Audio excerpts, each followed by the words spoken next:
Good afternoon, and welcome to this week's What Comes Next Live. 5:30 on a Tuesday UK time, as is the time we usually go out at. Today is March the 13th, 2024. My guest up in Scotland is Sean McGrath of Entrepreneurial Scotland. Welcome, Sean. Thanks, Tom. Thanks. So just been a few weeks since I last saw you for a coffee in the Merchant City in Glasgow. And as usual, we found lots of things to talk about. So perhaps just introduce yourself for our audience. Yeah, well, I suppose the first thing I better address is why is someone who runs an organization called Entrepreneurial Scotland got a big dirty Irish accent on them? And the answer to which is that I've been here for the best part of 20 odd years now.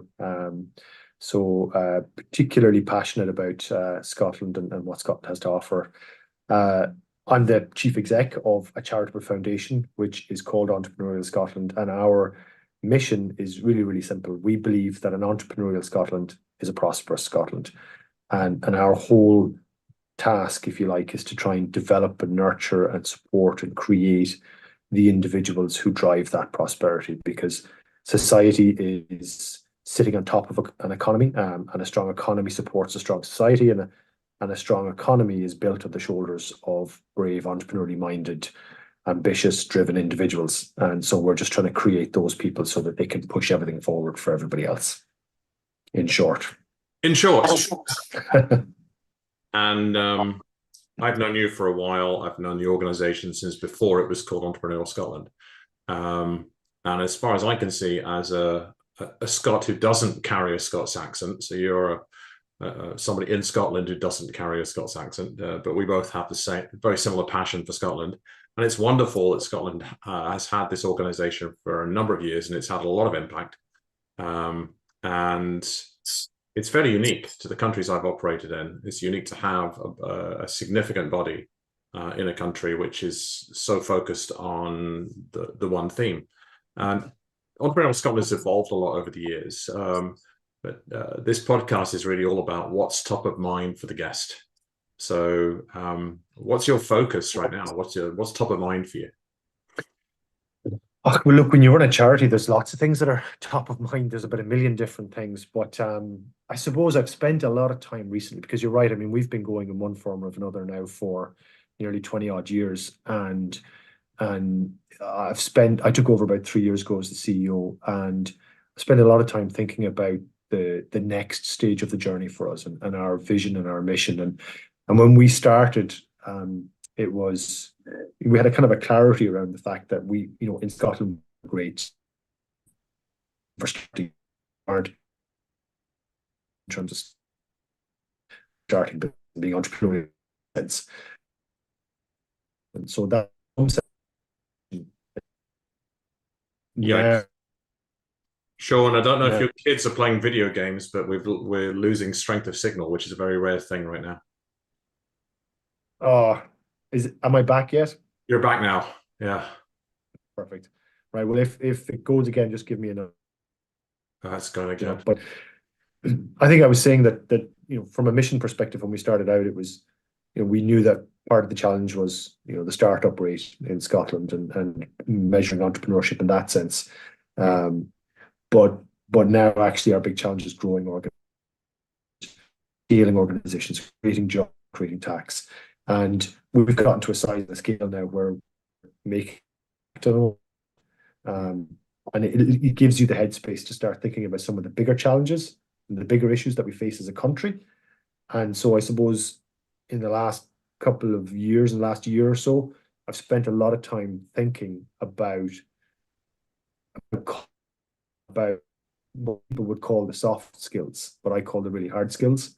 So ambition, passion, drive, confidence, success, things that, and we have a bit of this issue in Ireland too, but in Scotland, it's very difficult to be successful.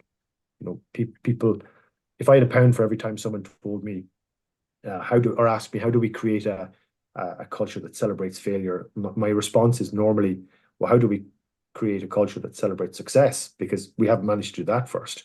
Mm-hmm. If we can't even celebrate success, how can we celebrate failure? So the big things for me at top of the moment are how do we break this mold? How do we help people feel confident in Scotland and feel ambitious? How do we create a safe place for people to want to be successful and celebrate success? Because people need role models, and we see it all the time with the young people that we work with. So yeah, those are the big challenges. That, and another thing that weighs heavy on my mind is, ultimately what I'm talking about, what we're trying to do as an organization is we're trying to make Scotland wealthier. Because if Scotland is wealthier, it has more money to support the type of society that we want. More money for the NHS, more money for social services, more money for all these challenges that we face. And whenever I'm talking to the government, I always ask them to kind of think about, which of your social challenges are actually economic challenges in disguise. Because things like 25% poverty rate amongst children in Scotland, that's abhorrent in a country of our stage, but that's an economic challenge. We just don't have enough money to support people out of that position. So, but yet I can't talk about wealth, because if I talk about wealth in Scotland, people immediately think I'm talking about making individuals wealthy. So I have to use the word prosperity instead when I talk about that, because that seems to land better. So how do I get to a stage where we can talk about ambition openly, that people feel comfortable being openly ambitious? And how do we get to a position where people understand that actually wealth is not something that's held by one or two people? Wealth can be for the benefit of everybody. Okay. So yeah, really interesting to hear that that's an issue. Because if there are different listeners on a podcast around the world, they might find a different experience in their countries.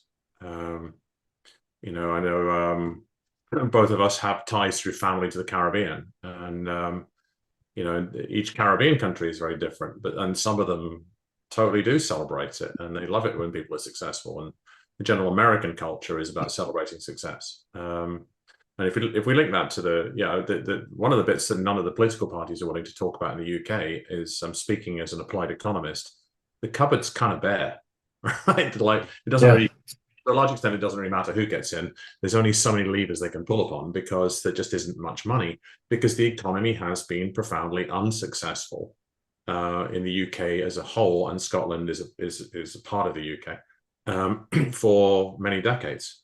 On the other hand, catastrophic in a lot of ways, though the likelihood that Trump will get re-elected is for the world, the US economy is doing a hell of a lot better than the UK.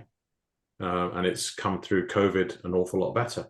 So the rising tide floats all boats scenario, that none of the issues being talked about in the US election are about the economy. Yeah. Because even though Bill Clinton said years ago it's the economy's stupid, it really isn't, because the economy is actually doing very well. These are blanket statements, because a lot of people are not doing well, but they have more money to society, which is the issue you're talking about. So if you had your magic wand, what would you, if you were the president of Scotland, what would you do? I know that's not a title, I'm just having fun. What would you be doing? What initiatives would you, if you had all the power in the world and you had a magic wand, what would you do? Yeah, I mean, it's great. It's a great question, because it's one thing to sit here and complain about the problem, but it's another thing to solve it. I think, look, I'm an accountant to trade as well myself, right? So I'm a numbers guy, and I'm a tangible guy. So I love nothing more than things that I can put on a spreadsheet, things that would appear in a balance sheet. And so it took me a while to get used to talking about what most people consider intangible things, so soft skills and attributes. But the more time I spend in this space, and the more time I spend around entrepreneurial individuals, the more you realize it is the intangibles, stupid, to quote Bill Clinton. It is the stuff that other people call soft skills that are actually massively important. And I think, if I'm being honest, and we are a non-political organization, so I don't really have a bat in politics anyway as a person, but I think there is a disconnect in Scotland in the political scene a little bit between why business is important and the purpose of business, and the fact that business is there to generate wealth. It is there to generate wealth on behalf of society, for society. And in some ways, it's a machine to be pushed, and an asset to be sweated to generate more for society. as opposed to a golden goose to be plucked or cut in half. And I think there's this disconnect in Scotland. So if I had my magic wand, there's a few things I would change. I would change the relationship between government and business at every level. I would work to build bridges from both sides. I would want to see business understand that government have exactly the same goals as we do. And I would want government to understand that business has exactly the same goals that they do. It's shared prosperity. And if we could all collaborate around that, that would be fantastic. We talk a lot about collaboration up here, but the reality is not much happens. I would love to see a cultural change in Scotland. I mean, sometimes I think you need an outsider to tell you, to come in and point out things. And you know, after 20 years, I don't consider myself an outsider, but I have come from abroad. You know, I wasn't born in Scotland, and I came with a preformed opinion of Scotland. And I think what a lot of Scots don't realize is just how highly regarded they are internationally. Absolutely. Like, there is nothing more respectable than a Scot. Like, that's why Scots make such amazing leaders in such, you know, disproportionate numbers in international organizations, because the Scottish culture, if you think of the benefits of Scottish culture, you know, incredibly resilient, stoic individuals, strong sense of social justice, humility, which is massively important, and empathy, which is massively important in leadership. You know, if you were to just add in ambition and confidence, you've just described the perfect leader. Yeah. And so Scots have so much of this already sitting there. So if I had my magic wand, I would just love to engender, not, you know, I'm not talking about, like, I don't want to go full American. We're not going to go all the way and be high-fiving each other in the halls. But if we could even just get 10% of that ambition and that confidence, I think we could massively shift it out. In listening to you, there's a couple of thoughts for me. One is about, there's a model I do. Regular readers of my work or listeners to podcasts will know I've mentioned this before. A core model I developed years ago is, I call it open leadership. And I look at it as being 4 attributes that we need for leaders of today and tomorrow.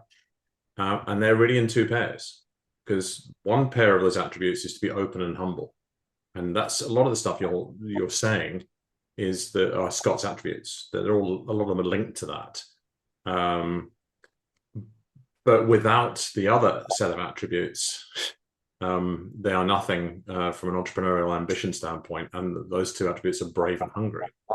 But if you're only brave and hungry, that we've often seen in the past, it could be toxic, right? Yeah. But brave, hungry, open, and humble would be what I have seen in my work with leaders around the world as being a combination of attributes which deliver results every time. The second of 2 things I was going to note was, well, then let's start celebrating people who are business leaders who get it. And so if their success is measured by, for example, very high profile, extremely high profile in Scotland, business owner who is now a pariah because of the way they abused the COVID contract system.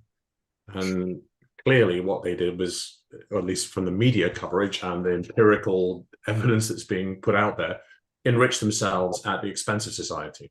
But what about those who don't do it that way? And by the way, you don't need to be a multimillionaire. The way the tax system is set up in the UK, I never paid any income taxes for 27 years when I lived in the Caribbean, because there aren't any. But the way the tax system is set up in the UK, once your business earns over £50,000 as a small business owner, your marginal rate of personal tax, assuming you're just running a small business, is well over 50%. Right. And yeah. I resemble that remark. So one of the things I'm looking to do with my friend Ben Braben, who's a past guest on the show, is looking to support some charitable initiatives he's doing, where I'm going to just give the money at my company and see if he can 10x or 20x the return on that for society. Yeah. And it also occurred to me, linking to what you're saying, is when we pay taxes, we're contributing to society.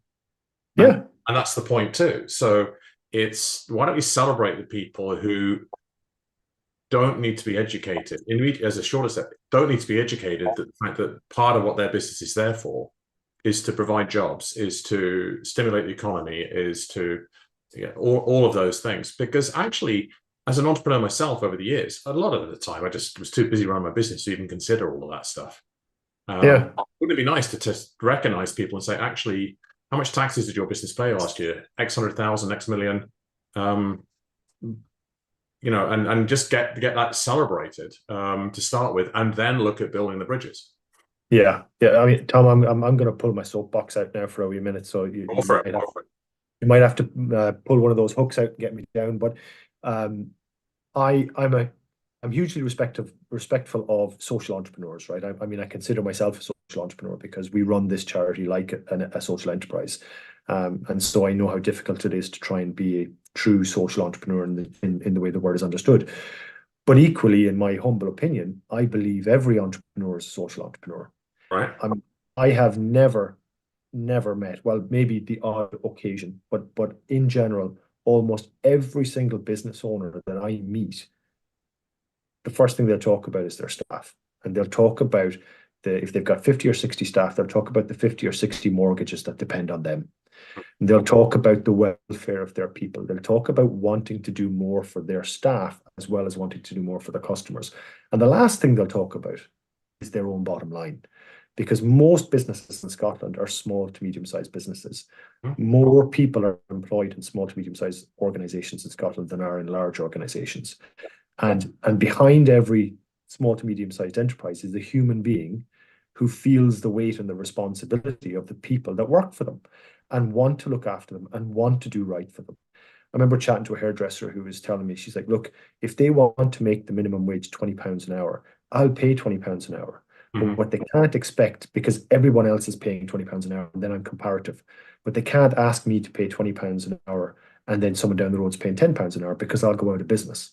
Yeah. And so people, you know, I get a little bit worked up about the whole social entrepreneur side, because I just don't think we value entrepreneurs enough, and not even just entrepreneurs, but people who are trying to grow businesses, because they care about the people that they're doing it with, and they care about the impact that it has. And the jobs that they create and the tax that they create are the very bedrock of society. Take that away and the whole paper bag comes crashing down.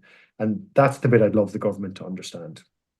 So when you came on, before we went live, you were talking about how Scotland, we can't talk about wealth. Yeah. It was just, by wealth, I had to like clarify with you meant money. Yeah. Wealth can be defined in different ways. But it's interesting. We can't seem to, therefore, to some level, it's not so easy to talk about having a business that's a for-profit business as opposed to one that's a social enterprise or a community interest corporation or whatever. Much like there's some classic, there's a great TED talk about a guy who got fired from his job as fundraising for what's now one of the largest cancer charities in the US because he was spending 20% of the revenues on marketing. Said, well, yeah, but it should have all been going directly to the causes, the way people give money to charities. Where's it going directly to? I said, well, and he said, well, yeah, but you're making 6 times as much revenue as you were 3 years ago. Because he runs the biggest charity fund runs in the US, the Susan G. Komen ones. And so, you know, you've got to run it like a business in order to have an impact. So again, my other one of 2 models is I refer to as scale for impact. And the triple bottom line starts with profit. And one of the problems with that conversation with government and broad society is I say, look, all the people I work with put purpose first. Profit is a necessary measure so you can know you're successful, so you can then reinvest to have more of an impact and grow your business and grow your impact. Says, yeah, but all CEOs and business owners only care about making money for themselves. So there is I would agree with you, there's a pretty profound disconnect.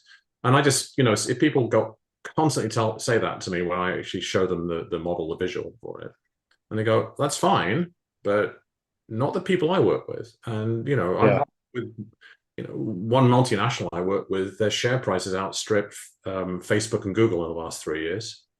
Okay. And they absolutely make a profit, which is why their share price has gone up. But they are completely and rigorously purpose focused. Yeah. That's why their share price has gone up more than Facebook and Google. Because people want to work there. Clients want to hire them. They get the best contracts and they're able to charge for them. It's a win-win. but it all starts with, so perhaps one of the reasons we can't talk about profit is there's a disconnect. It's like it's seen as being, if you're, really binary, like if you're a for-profit corporation, you are ripping people off, rip off Britain, all this kind of stuff. So, my starting point would be to get a bunch of people together from, if you're looking to connect government to business, public and private sector, and get them to celebrate each other. But please, can I just soapbox to me, and I'll haul myself off in a minute. Please, no more awards ceremonies in Scotland. There's a lot of talk, and it doesn't lead to much action and much brave action from leaders. I'm stepping soapbox. So yeah, no, 100%. It's funny that you talk about that, because I think anyone that thinks entrepreneurs are driven by money has really not spent enough time with entrepreneurs, because of course money is important, absolutely, but primarily for the reason that you've discussed, in that if you don't have money, you can't do the thing you want to do. Entrepreneurs are driven by so much more, and people are driven by so much more. There's I'll get all the information on this wrong because I've got a terrible head for this sort of stuff, but there was an amazing study done a few years back, and they were trying to understand what motivated people and what drives people. And Tom, you're one of the smartest guys I know, so you probably will know the study. But they did this controlled study, basically, where they brought a bunch of people in and they said, look, we're going to give you Lego, right? And we want you to build these little Lego figures. Here's the instructions. Here's how you build the Lego figure. And what we're going to do is we're going to pay you 50p for every Lego person that you produce. And so they sat the control group down at the table, and what they did was off you go, away you go. And everyone got stuck in and started making these Lego figures, and they would be really excited, and they would start churning out, and they were maybe churning out, 50 an hour or something like that, for the first hour. And what they found was that, every time they did it, they would put 50p in the table, and it would stack up and stack up and stack up. But what they were doing was they would take the Lego figures as soon as they had built it, smash them up and throw them back in the box. And so as in there was no purpose to what you have done other than just making 50 pence for yourself. Mm-hmm. And what they found was, and I don't know if it was over a half an hour or an hour or 2 hours, again, I'm terrible with this sort of stuff, but what they found was that over time, they slowed down. They started to make less and less of the Lego figures.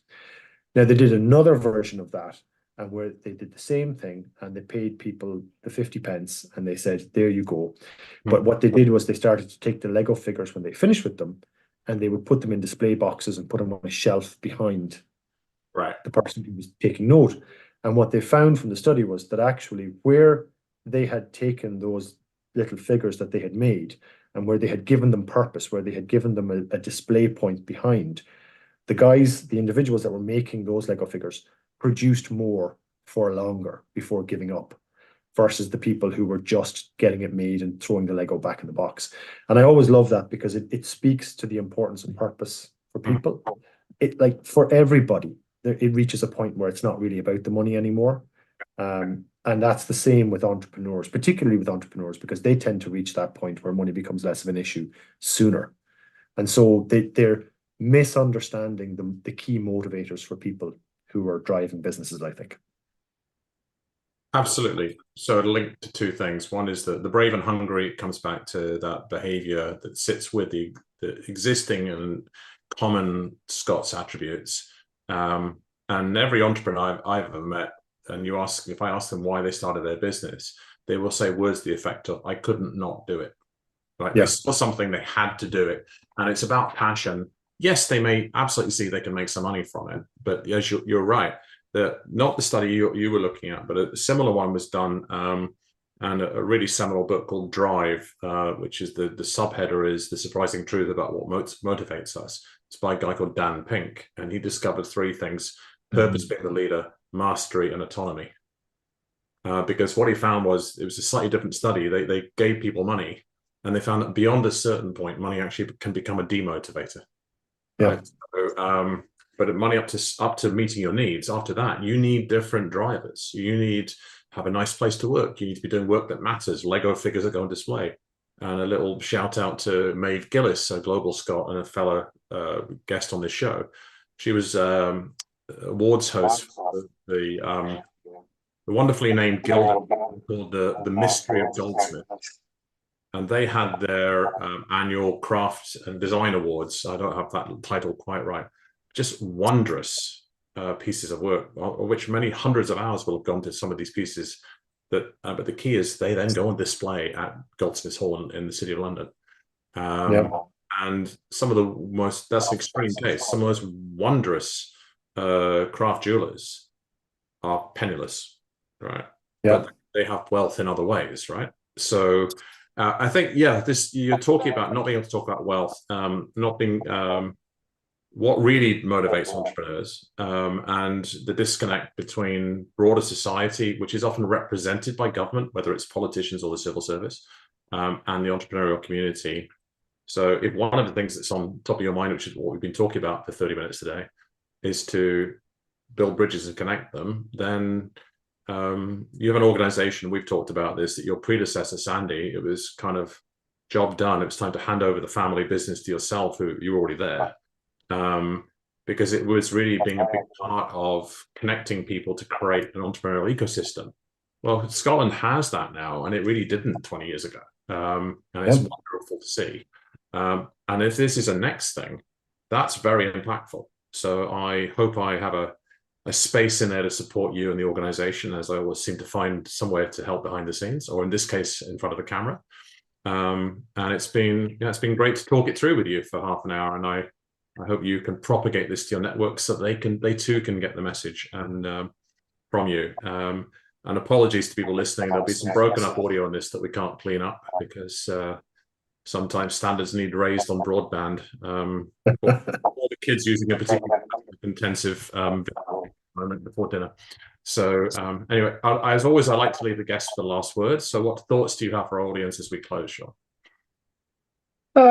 Just look, there's such an amazing opportunity ahead of Scotland. That's the bit that gets me excited, you know, and I'm driven by purpose. Certainly not by money when you're in a charity, but there's such an amazing opportunity ahead of Scotland. There is so much potential. We have some of the best educated people in the world here in Scotland, some of the smartest innovators. You know, all of that just needs backed up with a little bit of ambition and a little bit of confidence. And it's really within our gift. You know, we're at a tipping point now where genuinely I can see a small number of people helping to push us into that point where we can create a cultural change. And like you said, a lot of that has been built off of my predecessor's hard work. But we're within touching distance of it. So I would encourage people to be optimistic, because I know I am. May the pebbles you drop in the pond become great ripples and waves. Thank you very much for taking the time today, Sean. I look forward to our next conversation. Always a pleasure, Tom. Thanks a million.